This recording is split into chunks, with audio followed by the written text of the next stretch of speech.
नमस्कार। आज हमारे सामने एक काफी दिलचस्प विश्लेषण है। शीर्षक है spiritual science, Murli analysis and transformation. ये असल में 22 सितंबर 2025 के एक मुरली, मतलब एक आध्यात्मिक प्रवचन, उसके कुछ पॉइंट्स का विश्लेषण है। और स्रोत के अनुसार इन शिक्षाओं का जो मूल स्रोत है वो शिव बाबा है। उन्हें परमात्मा, सर्वोच्च ज्योति बिंदु कहा गया है। इस विश्लेषण में जो बात मुझे खास लगी वो ये आध्यात्मिक विचारों को आजकल के विज्ञान से, जैसे न्यूरोसाइंस और मनोविज्ञान से जोड़ने की कोशिश करता है। आत्म जागरूकता जैसे कॉन्सेप्ट्स भी इसमें आते हैं। तो आज हम यही समझेंगे ये शिक्षाएं क्या हैं और ये विश्लेषण इन्हें वैज्ञानिक तर्क के साथ कैसे जोड़ रहा है, इनके रोजमर्रा के जीवन में क्या अनुप्रयोग हो सकते हैं। चलिए इसी पर बात करते हैं। तो पहला बिंदु जो ये विश्लेषण उठाता है वो है आत्मचिंतन, सेल्फ रिफ्लेक्शन। स्रोत में एक लाइन है, मीठे बच्चे अपने दिल पर हाथ रखकर पूछो कि बाबा जो सुनाते हैं क्या हम सब पहले जानते थे? जो सुना है उसे अर्थ सहित समझकर खुशी में रहो। ये सुनने में तो काफी सीधा लगता है, पर क्या ये इतना ही सीधा है? नहीं, बिल्कुल नहीं। ये बस एक इमोशनल बात नहीं है। विश्लेषण इसे सीधे सीधे मनोविज्ञान की जो सेल्फ रिफ्लेक्शन की प्रक्रिया है ना, उससे जोड़ता है। देखिए, जब हम रुकते हैं और सचेत होकर खुद से ऐसे गहरे सवाल पूछते हैं कि भाई क्या मैं सच में समझ रहा हूं, क्या मैं ऐसे जीवन में उतार रहा हूं, तो इसका असर हमारे दिमाग पर पड़ता है। अच्छा, दिमाग पर? हाँ, इस विश्लेषण के मुताबिक ऐसी आत्म जागरूकता, जिसे सेल्फ अवेयरनेस कहते हैं, वो हमारे मस्तिष्क का अगला हिस्सा प्रीफ्रंटल कॉर्टेक्स उसे सक्रिय करती है। प्रीफ्रंटल कॉर्टेक्स, ये शायद वही हिस्सा है जो हमें सोचने, समझने, फैसले लेने में मदद करता है। हाँ, बिल्कुल। आप इसे दिमाग का कंट्रोल सेंटर या सीईओ समझ सकते हैं। तर्क करना, योजना बनाना, खुद पर नियंत्रण रखना, ये सब यहीं से कंट्रोल होता है। तो जब ये हिस्सा सक्रिय होता है ना, तो हमें अपने ही विचारों, अपनी भावनाओं, आदतों को एक बाहरी नजरिए से देखने की क्षमता मिलती है। स्पष्टता आती है, मतलब? बिल्कुल, स्पष्टता आती है। और विश्लेषण का मुख्य तर्क यही है कि इसी स्पष्टता से हमारे जो गहरे नकारात्मक संस्कार हैं, पुरानी आदतें, सोचने के तरीके, वो धीरे धीरे घुलने लगते हैं, कमजोर पड़ते हैं। अच्छा, तो ये सिर्फ सोचना भर नहीं है, बल्कि दिमाग में एक वास्तविक प्रक्रिया शुरू करना है जो बदलाव ला सकती है। तो क्या इसके लिए कोई तरीका, कोई प्रैक्टिकल सुझाव भी दिया गया है? हाँ, एक बहुत ही व्यवहारिक सुझाव है इसमें। रोजाना बस 5 मिनट निकालने हैं।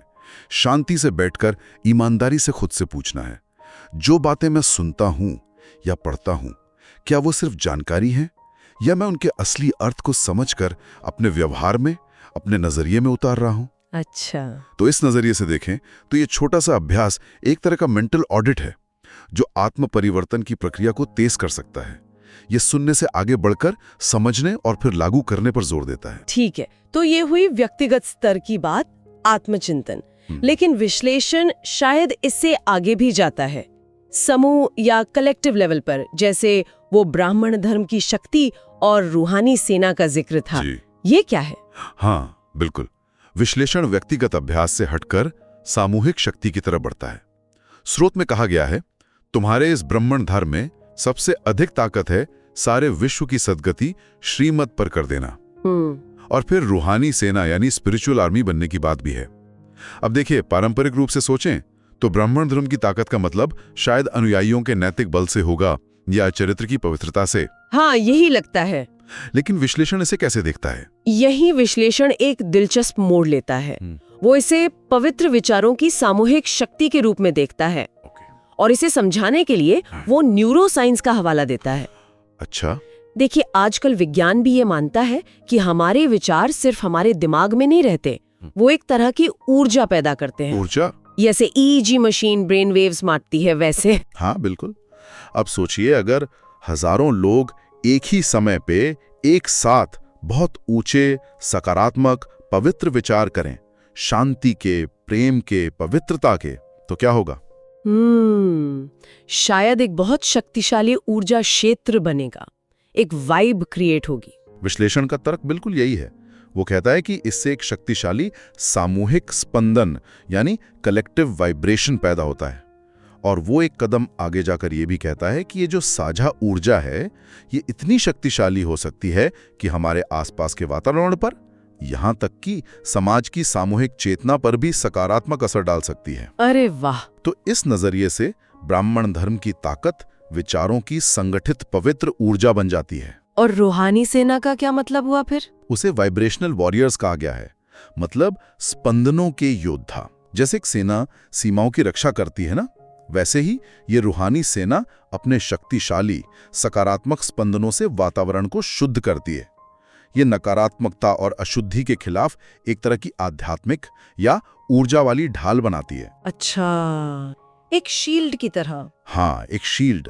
और इसका व्यावहारिक अनुप्रयोग ये सुझाया गया है कि जब लोग समूह में ध्यान करते हैं या मिलकर पॉजिटिव संकल्प करते हैं तो वो सिर्फ अपनी शांति के लिए काम नहीं कर रहे होते, बल्कि एक बड़े स्तर पर दुनिया में सकारात्मक बदलाव लाने की कोशिश कर रहे होते हैं। ये व्यक्तिगत आध्यात्मिकता को एक सामाजिक जिम्मेदारी से जोड़ देता है। ये तो वाकई एक अलग नजरिया है। आध्यात्मिक अभ्यास को सामूहिक परिवर्तन का जरिया मानना और उसे ऊर्जा और स्पंदन के सिद्धांतों से जोड़ना कमाल है। चलिए अब पहचान यानी आइडेंटिटी, आत्मसम्मान और विजुअलाइजेशन वाले हिस्से पर आते हैं। इसमें कुछ और भी ऊंची बातें कही गई हैं, जैसे ब्राह्मण कुल भूषण का देवताओं से भी ऊंचा होना, ब्रह्मांड और विश्व का मालिक बनना, गॉडली स्टूडेंट लाइफ जीना।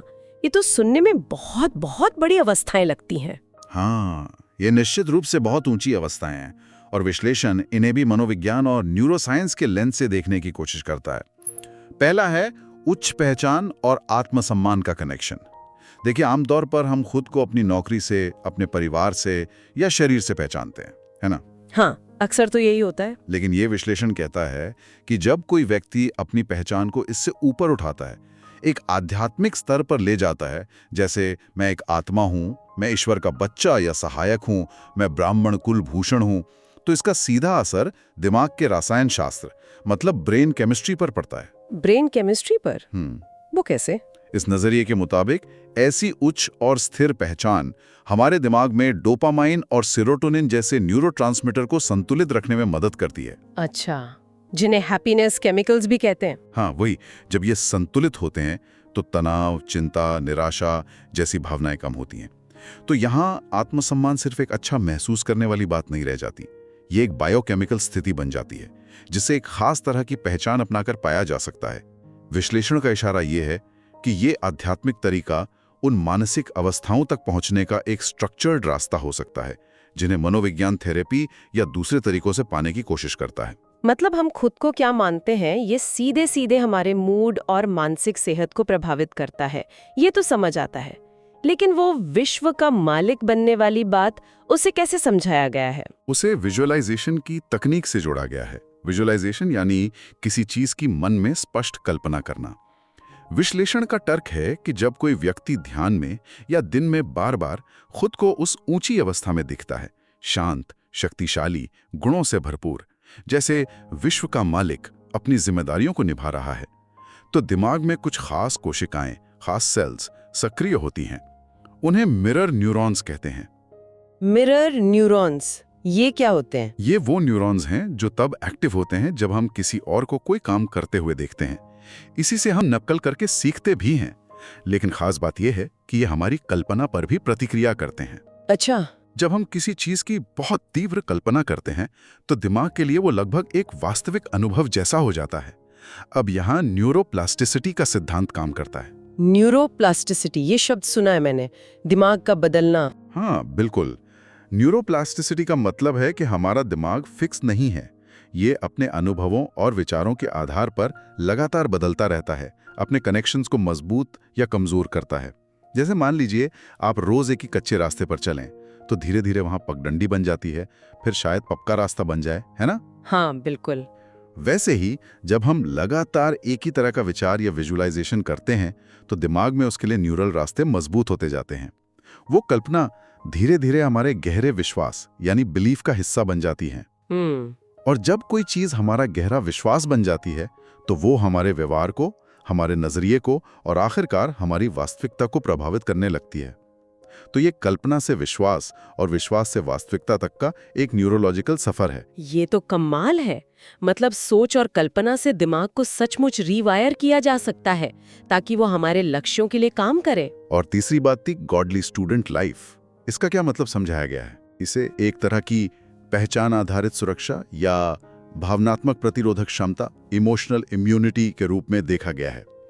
सोचिए, अगर किसी की सबसे मजबूत पहचान ये है कि मैं एक गॉडली स्टूडेंट हूं, मैं ईश्वर से सीख रहा हूं, रोज बेहतर बन रहा हूं, तो क्या होगा जब बाहर से कोई नकारात्मकता आएगी, किसी की आलोचना, किसी का गुस्सा या दुनिया का कोई आकर्षण, कोई लालच, तो वो सीधे उसके मूल अस्तित्व पर हमला नहीं कर पाएगी। क्यों नहीं कर पाई? क्योंकि उसकी नींव इस समझ पर टिकी है कि वो सीखने की प्रक्रिया में है।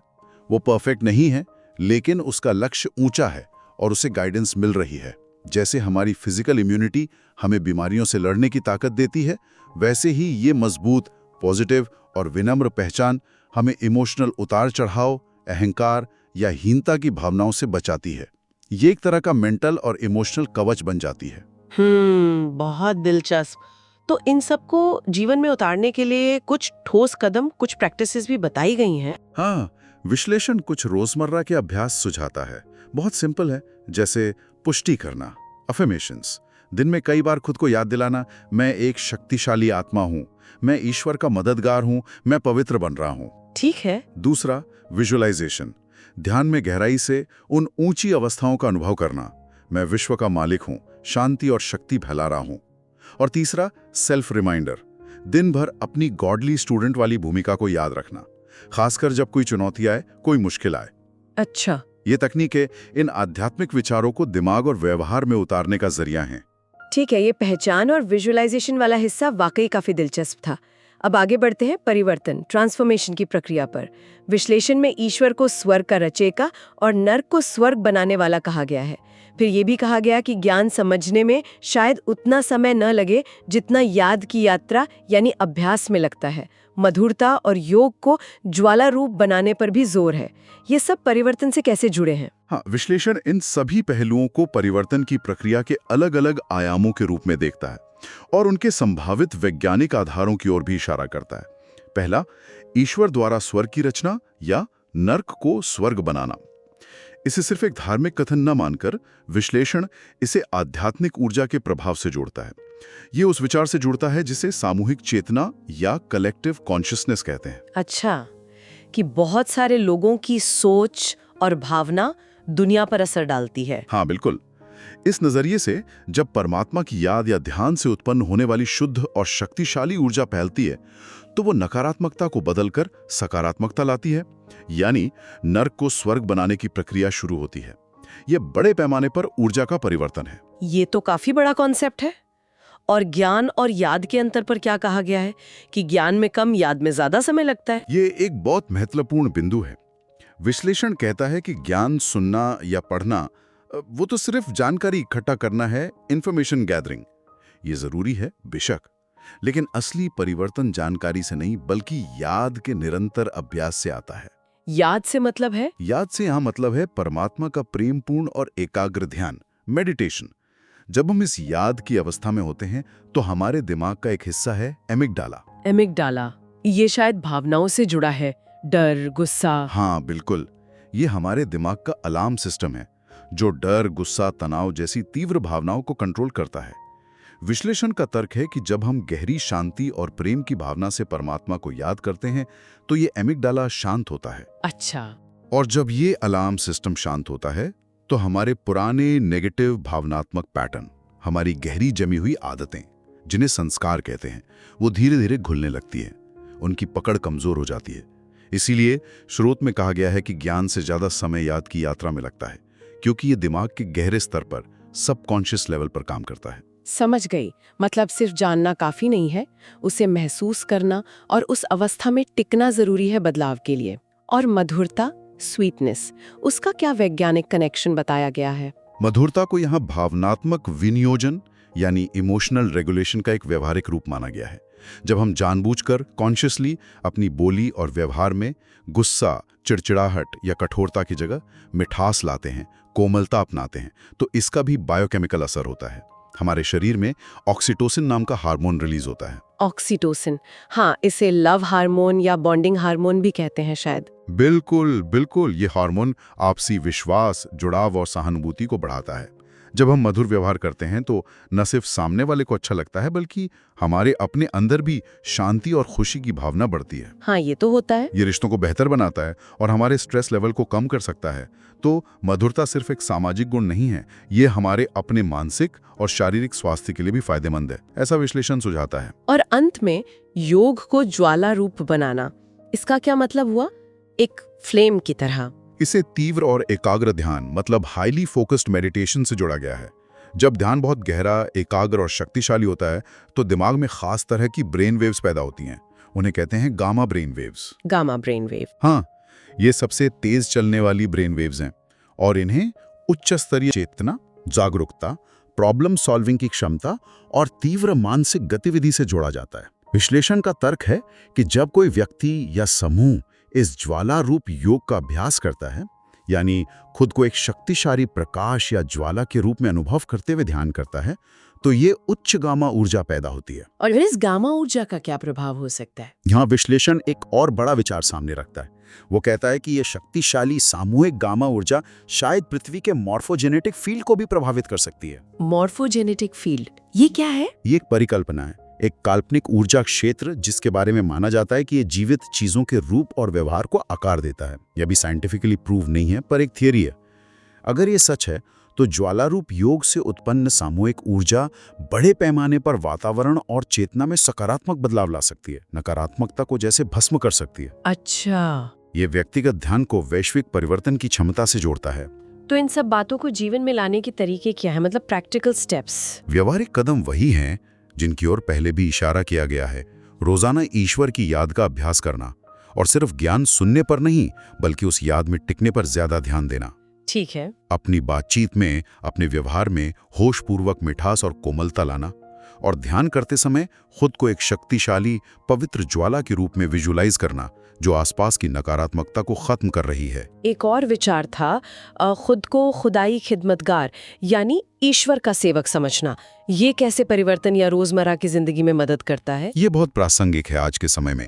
विश्लेषण इसे मनोविज्ञान के एक जाने माने सिद्धांत पर्पस ड्रिवन लाइफ यानी उद्देश्य संचालित जीवन से जोड़ता है। आजकल की भागदौड़ भरी जिंदगी में कई लोग अपने काम को सिर्फ एक नौकरी या बोझ समझते हैं। हाँ, ये तो है, लेकिन ये नजरिया कहता है कि जब हम अपने हर काम को, चाहे वो घर का काम हो, ऑफिस का काम हो या कोई सेवा हो, ईश्वर द्वारा सौंपी गई एक विशेष सेवा या खिदमत के रूप में देखते हैं, तो उसका अर्थ ही बदल जाता है। कैसे बदल जाता है?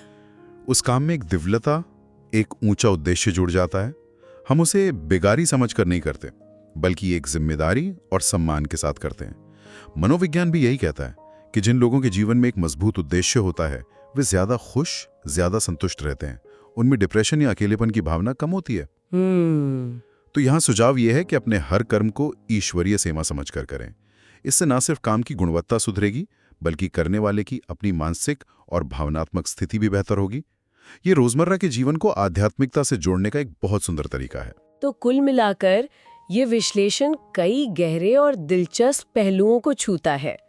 आत्मचिंतन से लेकर सामूहिक ऊर्जा तक, पहचान की शक्ति से लेकर विजुअलाइजेशन के प्रभाव तक, और फिर अभ्यास, मधुरता और उद्देश्यपूर्ण जीवन का महत्व। और जैसा कि आपने बताया, ये सिर्फ थ्योरी नहीं है, बल्कि हर कदम पर व्यवहारिक अभ्यास भी सुझाता है। हाँ, और यही इसकी खासियत है। यह अभ्यास कोई बहुत जटिल नहीं है। जैसे रोज दिल पर हाथ रखकर खुद से पूछना, बात करते समय मधुर रहने की कोशिश करना, दिन में कुछ पल निकालकर शक्तिशाली स्वरूप का विजुअलाइजेशन करना, हाँ, ध्यान को ज्वाला की तरह अनुभव करना, अपने काम को सेवा समझना, ये छोटे छोटे बदलाव हैं जिन्हें कोई भी अपनी दिनचर्या में शामिल करने की कोशिश कर सकता है। और शायद इसीलिए ये विश्लेषण आज के समय में और भी ज्यादा प्रासंगिक लगता है, जहां तनाव, चिंता और नकारात्मकता इतनी आम हो गई हैं। निश्चित रूप से विश्लेषण का निचोड़ यही है कि आज की चुनौतियों भरी दुनिया में ये प्राचीन आध्यात्मिक सिद्धांत जब उन्हें आधुनिक विज्ञान और मनोविज्ञान की समझ के साथ देखा जाता है, तो वे हमें एक व्यावहारिक रास्ता दिखा सकते हैं। ये समझाने की कोशिश करता है कि कैसे हमारे अपने विचार और भावनाएं हमारी दिमागी केमिस्ट्री को बदल सकती हैं, कैसे हमारी सामूहिक सकारात्मक ऊर्जा दुनिया पर असर डाल सकती है और कैसे हर व्यक्ति अपनी आंतरिक शक्ति को जगाकर एक आध्यात्मिक ज्वाला बनकर न सिर्फ अपना जीवन बदल सकता है बल्कि बड़े पैमाने पर समाज में भी सकारात्मक परिवर्तन ला सकता है।